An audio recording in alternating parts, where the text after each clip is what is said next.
Garment sewing was the first sewing that I was exposed to as a child, as my mom would make lots of clothes for my sister and I. And I love sewing for my girls, and I love sewing for myself too. And this Pleasant Pathways shorts pattern is great for both.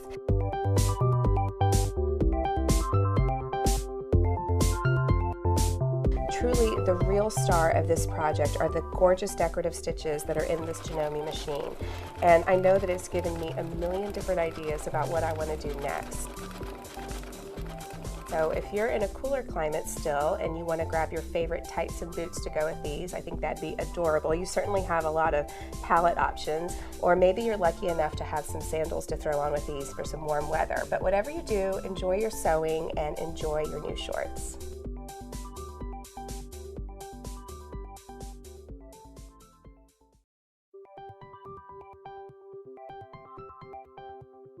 Let's have a look at the materials for these shorts. First, the fabric. I chose a really nice heavy cotton twill fabric. It's a lot like denim in this nice gray color. I also have a gray zipper, an invisible 7-inch zipper. One of my threads is gray also, and then I have this beautiful array of colors that we're going to use for our decorative stitching. I have 2 different 3/8 inch wide ribbons that we're going to decorative stitch down to the fabric as well. A water soluble marker for marking the pattern, and of course a straight edge to help us with that. I have some dress shears for cutting out the pattern and some straight pins. You also want to download the instructions in PDF to get started on these shorts.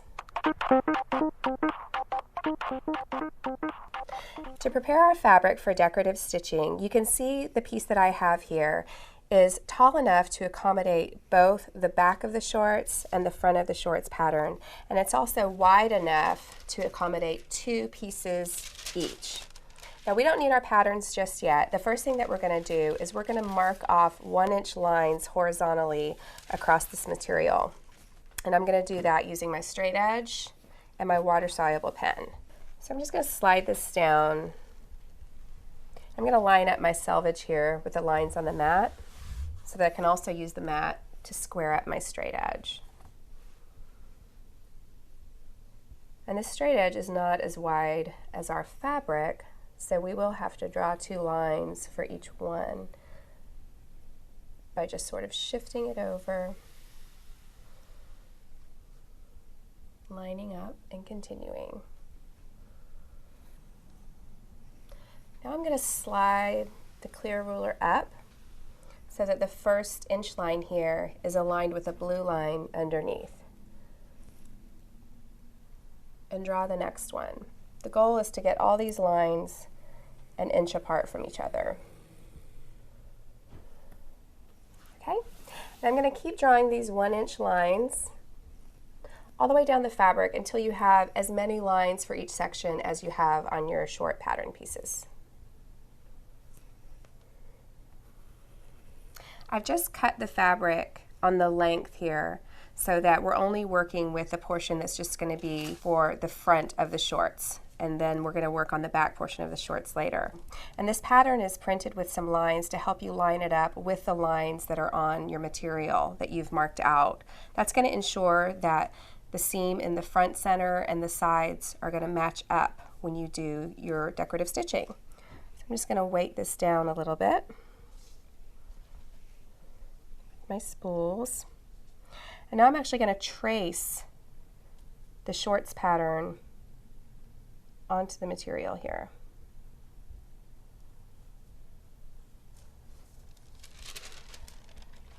You want to flip over opposite, so you have 2 opposite pieces on the front so that you don't have 2 front right sides.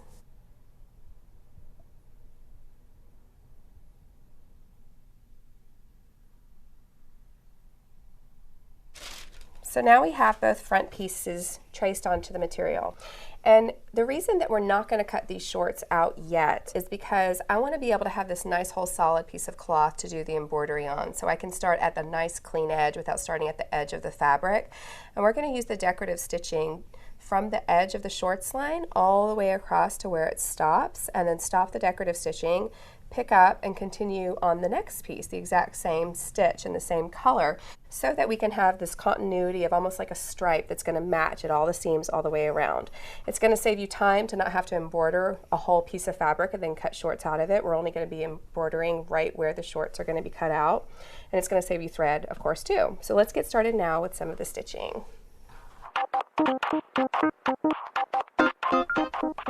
Since I've already found a couple of my favorite stitches by doing some sampling, it's time now to watch those come alive on this pair of shorts.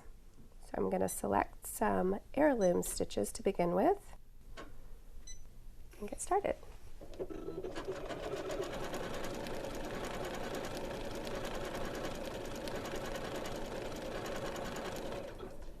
Okay, now that I've come to the edge of the shorts line, I'm going to stop and cut the thread, and I'm just going to jump over the area that's not ever going to get used, and on the same line begin again with the same stitch and color.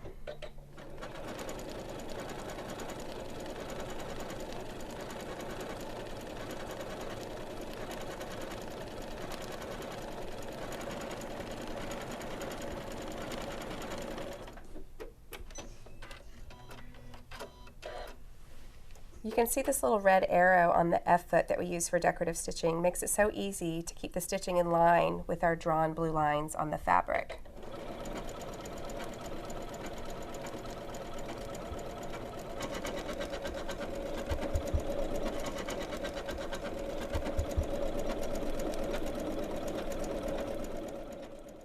Now I'm going to include some ribbon in my decorative stitching. I'm using a ribbon that's 3/8 inches wide, which is perfect to go right underneath a 9mm wide stitch width.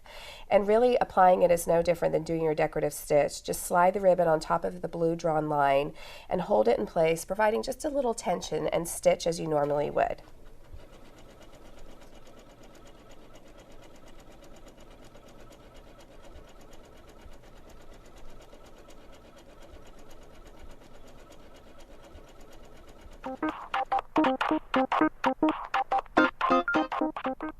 After we've completed all the decorative stitching on both front pieces and both back pieces, it's time to cut the pattern piece out from the fabric now.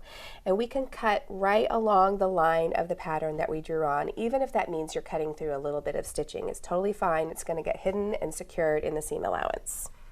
We're going to cut right on the blue pattern line that we've drawn, and even if that means that you're cutting through some of the stitches, it's totally fine. It's going to be hidden and also secured by the seams and seam allowance.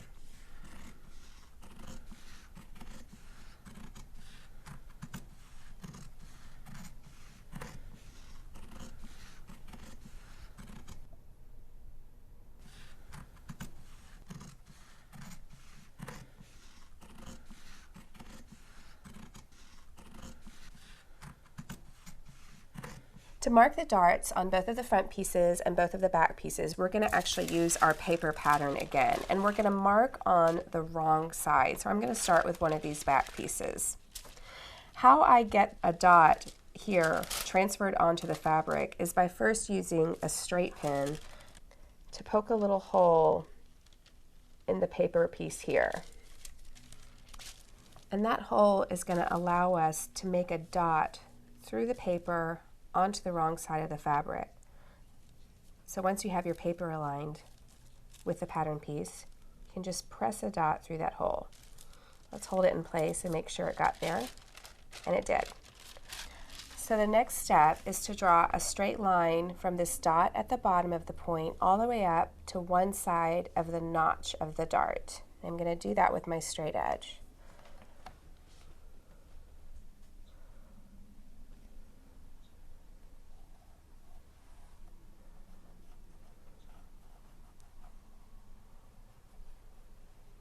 And then we're going to do the same thing on the other side.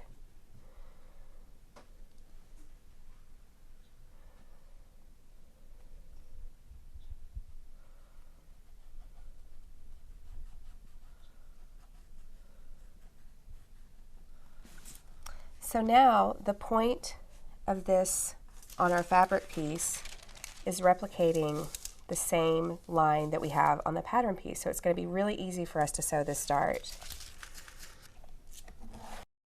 Now I'm going to fold the fabric right sides together, and we're folding down the center of this long skinny triangle so that we're matching up the bottom of the notches on each side and keeping that dot point out at the very outer edge.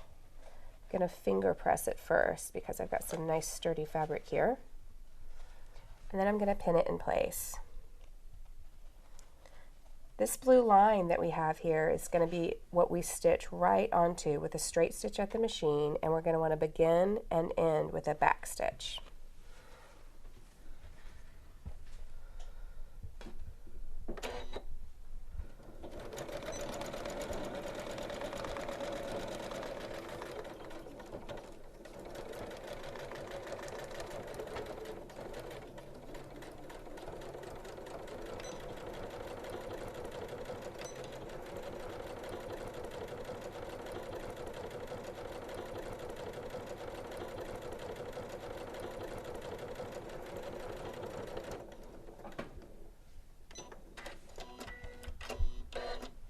Perfect.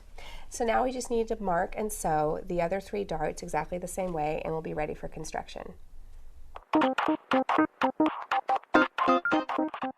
We have all of our pieces prepped and ready for construction. I've got 2 front pieces, 2 back pieces. They've both been pressed, and in fact before I pressed them I went ahead and gave them a squirt with a water bottle to dissolve those water-soluble pen lines. Gave them a nice pressing after that, and now it's time to sew the fronts together on the center seam and then also the backs together on the center seam. And we're going to do that by layering the pieces right sides together and sewing along that curved seam, and we're going to use a 5/8 seam allowance with a straight stitch.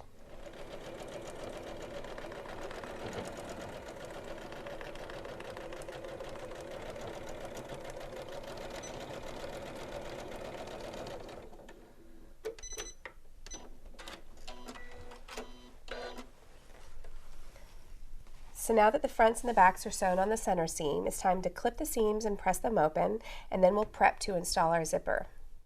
We have the back pieces and the front pieces sewn down the center seam. They've also been pressed, and I've clipped this curved area in here. Now we're ready to start working on our zipper, and we're going to start by pressing the zipper. First I'm going to open it up, and we're going to press the back side. The coils of an invisible zipper are already curled in towards the tape, and we're going to press it now to uncurl and flatten them out.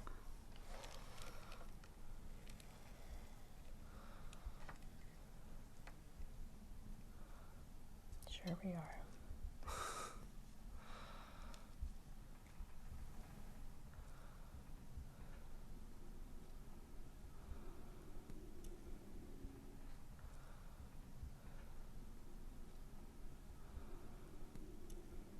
So I have the zipper pinned to the side of the shorts so that the coils are 5/8 inch away from the edge of the material. And I'm going to switch from my A foot to my Z foot now so that I can sew on the invisible zipper. And you can settle these coils into that left groove of the Z foot to begin your sewing.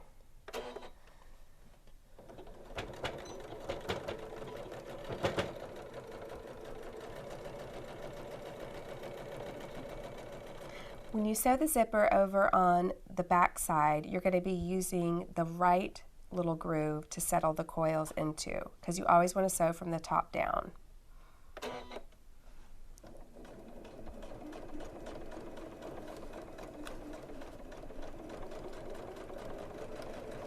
You can see now that I've got the zipper sewn on the front side, and I've also got it sewn to the back side. And I was careful not to switch the bottom of the zipper tape or get it twisted when I went from one to the other. Now I'm going to show you how to finish the seam below the zipper. But first, I want to get that zipper head out of the way. So I'm going to flip it over to the back side. Hold on to the zipper tape and close your zipper. Look at that pretty matchup of decorative stitching. So let's put it back right sides together again and take it to the machine to sew. To complete the side seam underneath the zipper, I need to have it zipped and also be sure and pull that tape out of my way. I'm going to begin my stitch line just to the left of where I ended the last stitch line and a little bit above. and that's going to put us at a 5/8 inch seam allowance. And I've already switched back to my A foot to do this. So I'm sure to get the zipper out of the way. I can see the needle's going to land just to the left of where I finished the last stitches.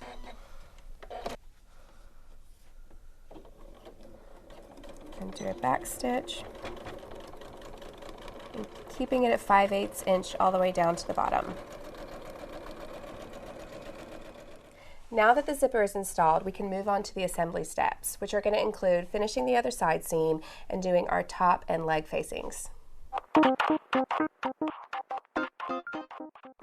I've sewn the remaining side seam here. I've also sewn the inseam together. And I've got my facings prepped and ready to go. I've got the front attached to the back facing for the top waistline on one side, but I've left the other side open so that it can be sewn to either side of the zipper. I also have the leg facings prepared. I've got a front sewn to a back and a front sewn to a back, so each leg is ready to go. And I want to show you why facings are such a nice thing to do instead of just turning down the edge to sew. You can see that on the top of the shorts, there's no seam up here. It just has this pretty, crisp, professional edge that's nice and turned down. And that extra layer of this sturdy fabric gives it a really nice, firm edge. For the top waistband, we can actually stitch in the ditch and hide where we tack that facing down so you don't see any sort of seam around the top. And the same goes for the bottom of the shorts. Instead of just turning up a single rolled hem, having an extra layer of fabric there and turning up deep to have a nice deep hem with a matching thread that matches your background fabric, and it just provides so much professional, nice, neat stability to the shorts. So let's start by pinning the facing to the top waistline. I'm going to unzip the zipper, and you can see that I've already got the ends of the facings folded in, so they'll settle in right next to the coils. I'm going to continue pinning around the facing to the top edge.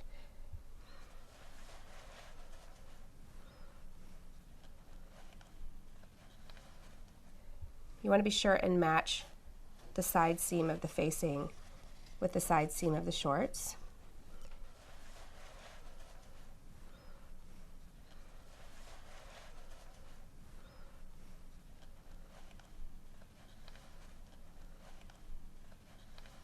And once I've pinned all the way around, I'm going to sew at the machine with a 5/8 seam allowance. Now before I press this facing up towards the wrong side of the shorts, I'm going to grade away this seam allowance here by trimming it down to 1/4 of an inch from the seam. And that's going to reduce the bulk at the edge of the seam. Do this carefully all the way around the shorts leg.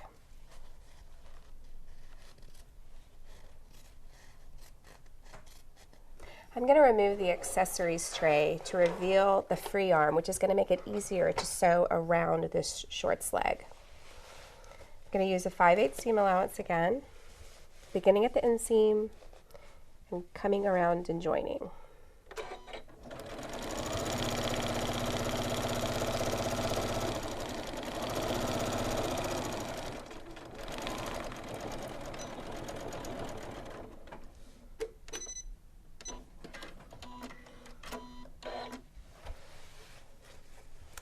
Now before I press the facing up towards the wrong side, I want to grade away some of the seam allowance here. I'm going to be cutting off the seam allowance of the shorts, the outer shorts, not the facing.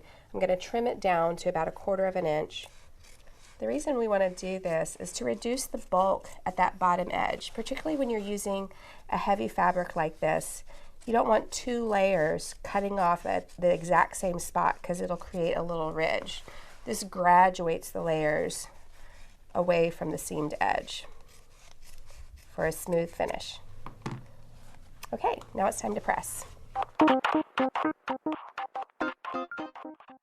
Now that I've pressed the facing down towards the wrong side of the shorts, I want to secure the facing in place but without putting a seam around the top. So I'm going to show you a little trick called stitching in the ditch, and that's just doing a sneaky little stitch right in the center seam of the front and also the center seam of the back and at the side seam.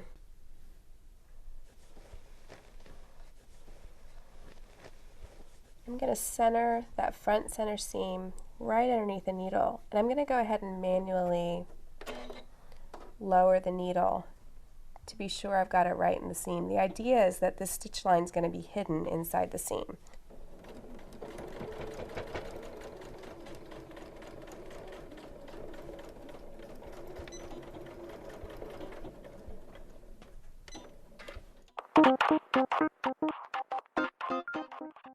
For the final finishing steps of the shorts, we'll start by turning the facing towards the wrong side and pressing at the bottom of the legs. And then you're going to want to use a color of thread that's the same as your background fabric to do a hem about an inch deep from the bottom edge. You can see how doing that makes a pretty invisible hemline, and it makes for a really nice, neat finish. And the last thing would be to tack down the folded edges of your facing next to the zipper. You can see on the finished pair that I just used a really small hand whip stitch next to this zipper for a nice, neat finish. I hope you've enjoyed getting to see how simple and straightforward this pattern comes together. Truly, the real star of this project are all the gorgeous decorative stitches that are in this Janome machine. I know that it's given me a million different ideas about what I want to start next. So if you're in a cooler climate, then maybe you can grab your favorite tights and boots to wear with these. There are certainly a ton of color options for your wardrobe, or maybe you're lucky enough to wear some sandals. But whatever you do, enjoy your sewing and enjoy wearing your new shorts.